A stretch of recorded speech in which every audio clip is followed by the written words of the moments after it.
Xin mến chào quý cô chú anh chị và các bạn. Vân rất vui vì quý cô chú anh chị và các bạn đã quay trở lại với kênh YouTube Bếp Vân Food của Vân nha. Hôm nay Vân xin chia sẻ đến quý cô chú anh chị và các bạn một công thức làm bánh gai. Với công thức này chúng ta sẽ sử dụng bột lá bánh gai khô chứ không sử dụng lá bánh gai tươi nha. Đây là tất cả nguyên liệu mà chúng ta cần chuẩn bị để làm vỏ bánh gai, gồm có 50g nước cốt gừng, 55g bột bánh gai khô, đường cát trắng 80g, bột nếp 550g và 2g muối. Vân sẽ ghi chi tiết nguyên liệu ở dưới phần mô tả. Nếu quý cô chú anh chị và các bạn cần thì mình vào phần mô tả xem nha. Mình sẽ bỏ bột, nước cốt gừng, đường và muối vào chung một cái tô.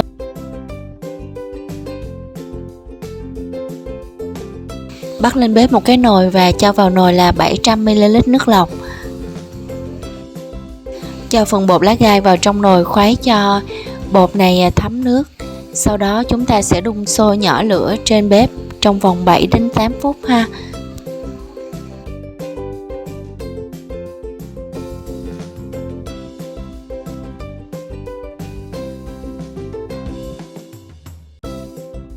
Khi bột nấu gần đủ thời gian thì Vân sẽ cho vào nồi là 15ml nước tro tàu.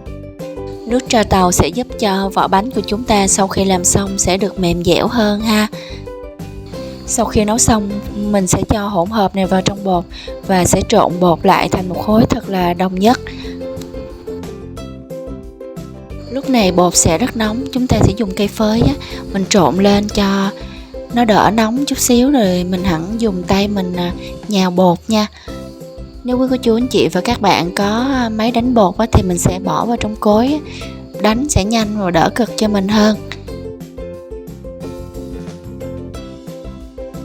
Khi nhồi bột chúng ta sẽ cảm nhận được độ ẩm của bột qua tay. Khi bột đạt thì bột nó không khô, nó cũng không ướt nha. Do bột cũ hoặc là bột mới thì độ hút nước cũng sẽ khác nhau. Trong quá trình làm, nếu quý cô chú anh chị và các bạn thấy bột khô thì mình có thể thêm một xíu nước vào, hoặc là bột ướt thì mình có thể thêm một chút xíu bột nha.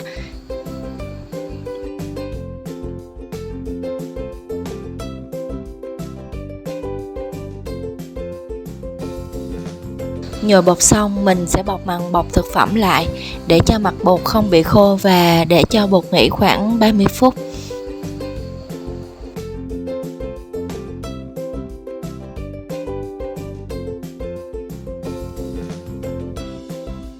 Còn đây là nguyên liệu để mình làm phần nhân.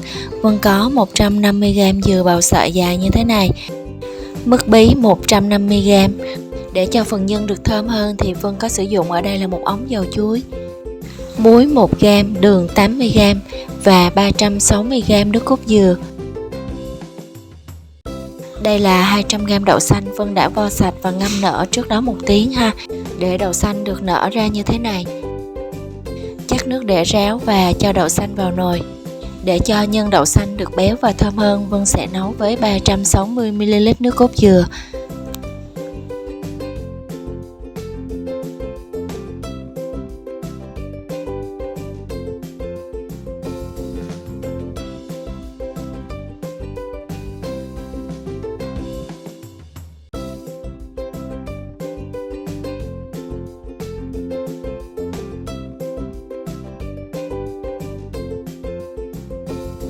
Khi nấu đậu xanh sôi lên thì chúng ta sẽ thấy trong nồi có rất là nhiều bọt.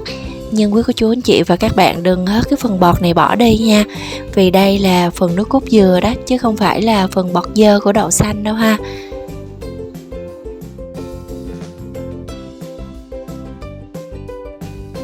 Nấu đến đậu xanh cạn nước, chúng ta sẽ đậy nắp lại, vặn lửa nhỏ và hãm lửa khoảng 15 phút để cho đậu xanh nở ra và chín mềm.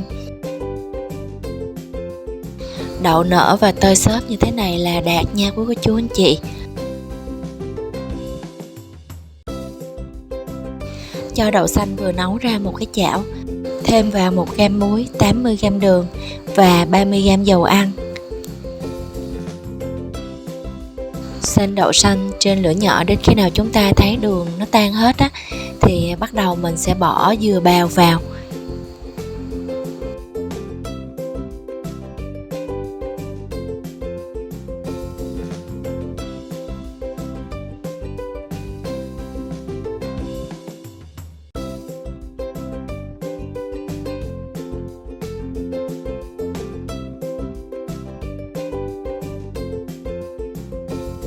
Khi thấy đường đã tan hết, đậu xanh bắt đầu dẻo lại thì chúng ta sẽ bỏ ống dầu chuối vào. Nếu quý cô chú anh chị và các bạn muốn cái phần nhân của chúng ta thơm hơn á, thì mình có thể bỏ hơn một ống dầu chuối cũng được. Nhưng có một điều lưu ý là đừng bỏ nhiều quá, vì nếu mà bỏ dầu chuối nhiều quá, khi ăn sẽ có vị đắng và có cảm giác hơi tê tê ở đầu lưỡi.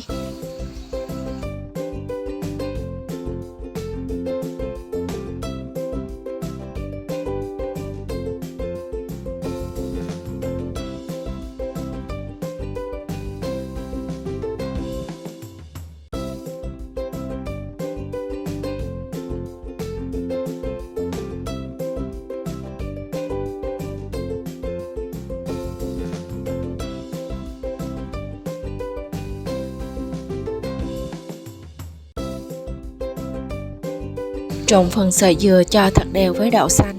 Sau đó chúng ta tắt lửa và cho phần đậu xanh đã sên ra tô, chờ cho mứt đậu thật là nguội. Rồi mình mới cho mứt bí vào. Trong nhân đậu xanh, nếu chúng ta cho mứt bí vào khi ăn thì nhân đậu xanh nó sực sực, ăn rất là ngon.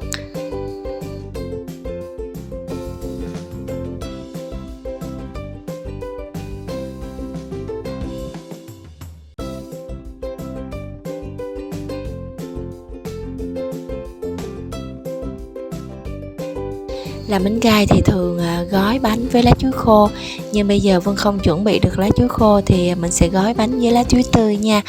Vân sẽ trụng lá chuối tươi qua nước sôi để cho lá chuối tươi nó mềm dẻo, cho mình dễ gói bánh hơn ha. Sau khi trụng nước sôi thì Vân sẽ lau lá lại thêm một lần nữa để cho lá được sạch và được khô ráo.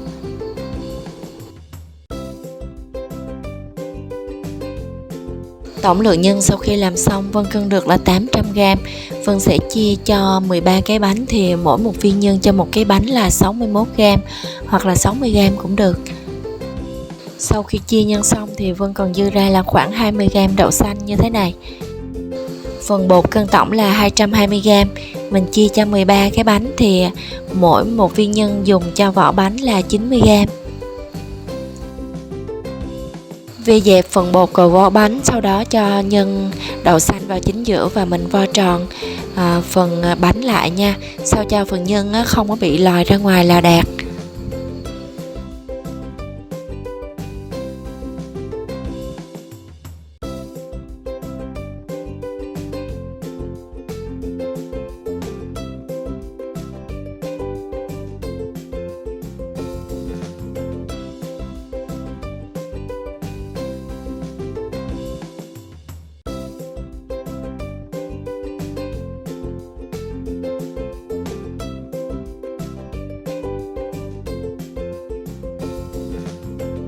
Về phần lá gói bánh thì quý cô chú anh chị và các bạn mình thao tác giống như là Vân đang làm như thế này nha.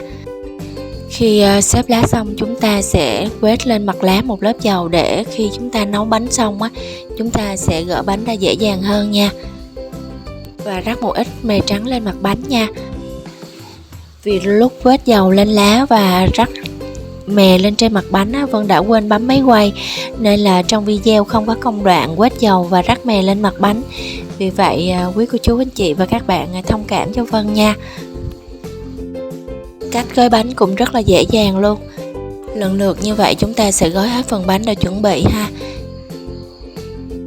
Gói bánh xong cho bánh vào sửng hấp. Chúng ta sẽ hấp bánh 35 phút tính từ khi nước sôi nha quý cô chú anh chị và các bạn.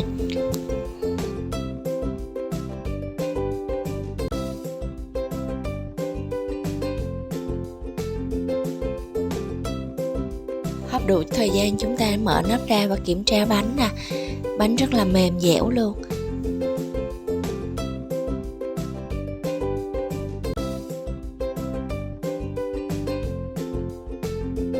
Lúc này bánh còn rất nóng và mềm. Chúng ta sẽ đợi cho bánh nguội thì chúng ta mới thưởng thức.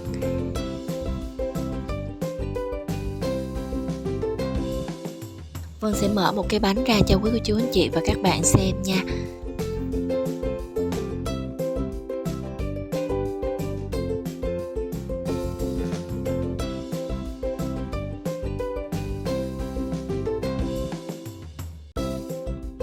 Bánh thơm lắm luôn. Vân sẽ dùng dao và trét sơ qua một lớp dầu để mình cắt bánh cho dễ dàng hơn ha. Vì lúc này mình sử dụng là bột nếp đó nên bánh rất là dẻo. Bánh nhìn ngon ghê chưa quý cô chú anh chị và các bạn. Vân xé thêm một cái nữa nè. Bánh dẻo lắm.